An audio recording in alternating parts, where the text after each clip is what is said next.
Untuk tajaman insya Allah sudah standar teman-teman. Kita cek ke kertas, ini sangat-sangat mulus ya. Cek seberapa tajam bilah ini teman-teman. Bismillah.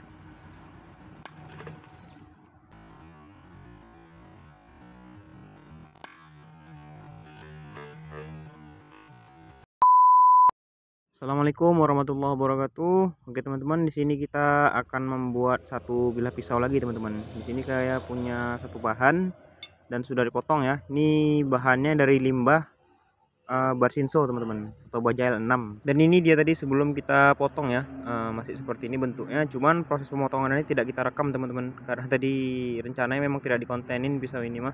Oke, lanjut kita proses teman-teman pisau ini. Untuk awal-awal nih kita harus hilangkan dulu bagian garis ini ya, garis dari jalan rantai di gerinda seperti biasa.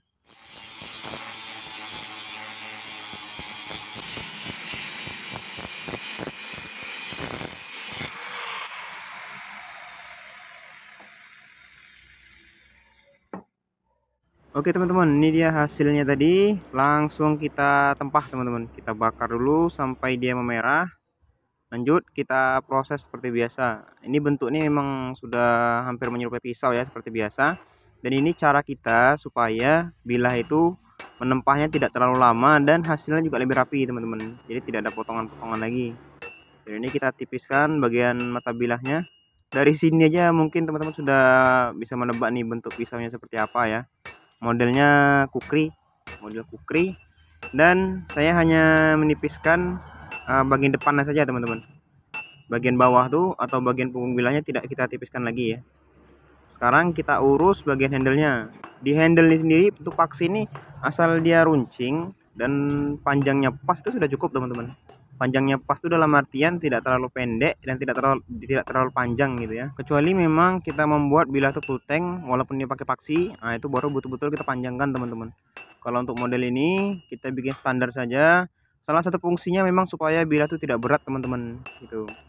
Oke, setelah bilahnya jadi, selanjutnya kita rapikan teman-teman.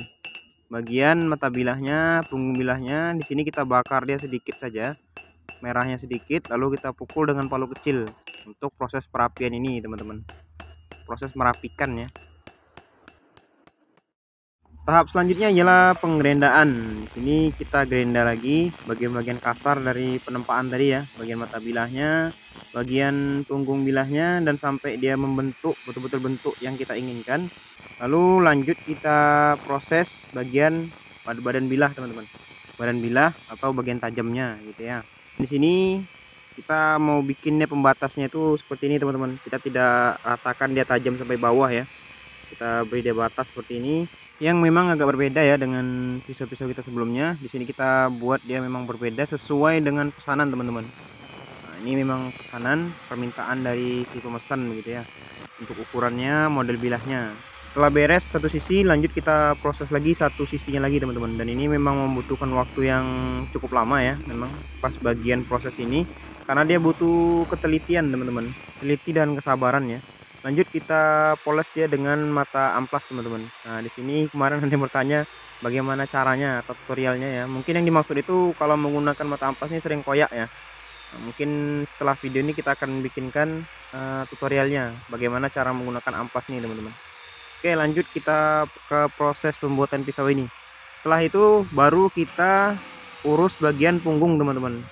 Walaupun bila halus, punggung juga tidak lupa ya kita perhatikan juga.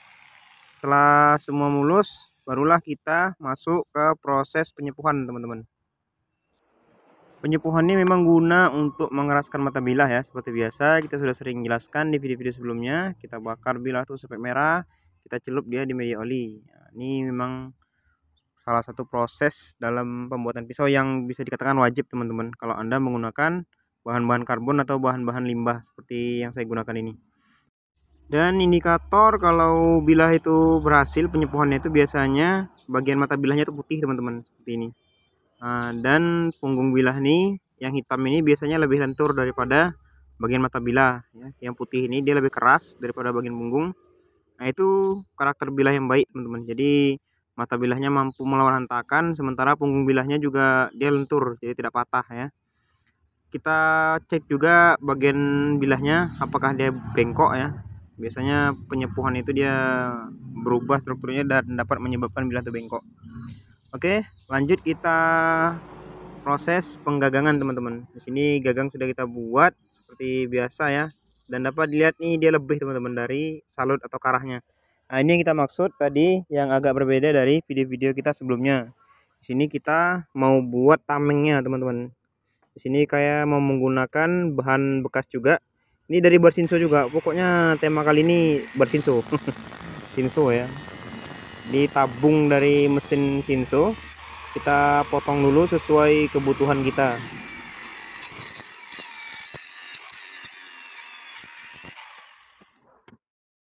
Oke, hasilnya seperti ini. Langsung kita bor teman-teman. Kita perlu lubang ya untuk memasukkannya nanti kepada paksi dari bilah tadi teman-teman.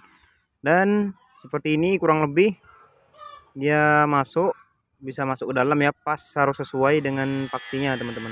Oke, lanjut kita haluskan dulu bagian-bagiannya, kita bisa bentuk menggunakan gerenda. Jangan lupa kita poles juga supaya dia mengkilat ya, sesuai dengan bilahnya nanti, jadi dia kesannya lebih mewah dan bersih teman-teman. Kurang lebih seperti ini setelah dia jadi tamengnya. Ini kita masukkan ke paksi, lalu paksinya kita masukkan lagi ke handle teman-teman. Oke, setelah seperti ini lanjut kita lem teman-teman. Kita lem menggunakan lem Korea seperti biasa. Di sini kita lem sampai full. Nah, ini jangan hemat-hemat kalau di bagian ini supaya bilahnya itu kuat teman-teman. Walaupun bilah itu akan kita bor lagi. Seperti ini ya, kita bor guna nanti kita akan menggunakan pasak. Oke, setelah semuanya beres langsung kita proses seperti biasa. Handle tuh kita gerenda lagi sampai dia halus mengikuti bagian salut atau karah ya. Dan jangan lupa kita kasih pin supaya lebih aman teman-teman. Nah, supaya bilahnya tuh tidak copot ya. Kita amplas lagi secara manual, lalu kita beri lagi dia lem Korea. Kita lumuri lagi supaya dia kedap air teman-teman. Setelah rata lem koreanya langsung kita amplas lagi secara manual lagi seperti tadi. Setelah bersih, setelah mulus, kita urus bagian bilah teman-teman. Kita urus bagian bilahnya, bagian hasil penyepuhan tadi dia menghitam ya. Jadi di sini kita perlu bersihkan lagi. Lanjut, setelah bagian bilahnya bersih, kita clear bagian handle-nya teman-teman. Ini supaya mengkilat ya, supaya cantik bentuknya juga dan dia kedap air teman-teman. Setelah itu baru bilah tuh kita asah. Di proses asah nih, finishing nih, kita kalau saya masih pakai batu teman-teman. Saya masih pakai batu, belum bisa menggunakan mesin kalau untuk mengasah, belum dapat keahliannya, jadi saya masih menggunakan batu secara manual seperti biasa. Oke teman-teman, setelah melalui proses yang cukup panjang, ini dia hasilnya. Satu bilah pisau kukri ya. Pisau ini memang digunakan untuk berburu sama si pemesan, dan bisa dikatakan untuk desain kukri ini termasuk kecil teman-teman. Model handle-nya seperti ini dari kayu rengas ya teman-teman. Masya Allah, ini cantik sekali kayu rengas. Handle tuh kita beri tameng juga ya, pengaman antara handle dengan bilah. Dan bilah nih sudah kita kasih minyak teman-teman, jadi insya Allah aman dipegang-pegang seperti ini. Dan lagi pun sebelum kita pengiriman nanti memang kita mau bersihkan lagi teman-teman. Untuk tes ini, bilah ini akan kita tes dulu sebelum kita kirim ya. Seperti ini hasilnya dari proses pembuatan tadi. Adapun untuk ketajaman, insya Allah sudah standar teman-teman. Kita cek ke kertas, ini sangat-sangat mulus ya. Untuk bilah kukri, untuk ukuran 18-19 cm ini bisa dibilang ini pisau teman-teman, bukan golok ya. Ini Masya Allah untuk ketajamannya, bahkan kita main-mainkan pun dia masih jalan teman-teman. Oke, untuk ketajaman sangat mantap. Ketebalannya juga 4 mm menipis ke ujung teman-teman.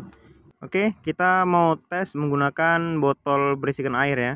Di sini kita mau cek seberapa tajam bilah ini teman-teman. Bismillah.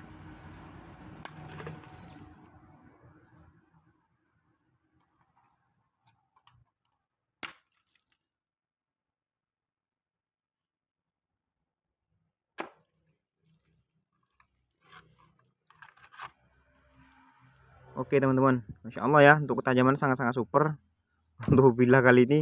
Dan untuk spek tebas seperti biasa, ritual kita sebelum pengiriman tuh kita tes menggunakan kayu keras atau bambu teman-teman. Untuk media tes kali ini menguji ketahanan mata bilah tuh saya menggunakan media tesnya kayu jati teman-teman. Nah, ini menggunakan kayu jati, cukup keras untuk kayu jati sendiri. Kita cek ketahanan mata bilahnya apakah bilah ini layak gitu ya, karena ini kemungkinan kalau untuk berburu tuh dia pasti akan berjumpa dengan kayu-kayu keras teman-teman. Oke, mata bilahnya aman setelah kita tebas-tebas ke kayu jati tadi, dan masya Allah potongannya licin ya. Kalau licin seperti ini biasanya memang bilah itu tajam teman-teman, dia bukan kayunya pecah tapi dia terpotong gitu ya. Kayu jati cukup keras untuk sebuah kayu, dan biasanya memang cukup berkualitas ya kayu jati ini. Kita cek terus ketahanan mata bilahnya untuk spek golok tebas atau pisau tebas ya. Untuk di sini mungkin saya sebutnya pisau lah, karena memang ukurannya juga kecil. Oke teman-teman, ini dia hasilnya. Setelah ditebas-tebas aman, insya Allah tidak ada gompal. Dan untuk ketajamannya, insya Allah ini masih tajam teman-teman, masih sama ketajamannya seperti tadi. Untuk ngeceknya bisa gunakan kertas atau bisa dicek dengan kuku seperti ini. Oke, saya rasa cukup gitu aja proses pembuatannya dan tesnya teman-teman. Terima kasih buat teman-teman yang sudah menonton sampai akhir. Saya akhiri. Assalamualaikum warahmatullahi wabarakatuh.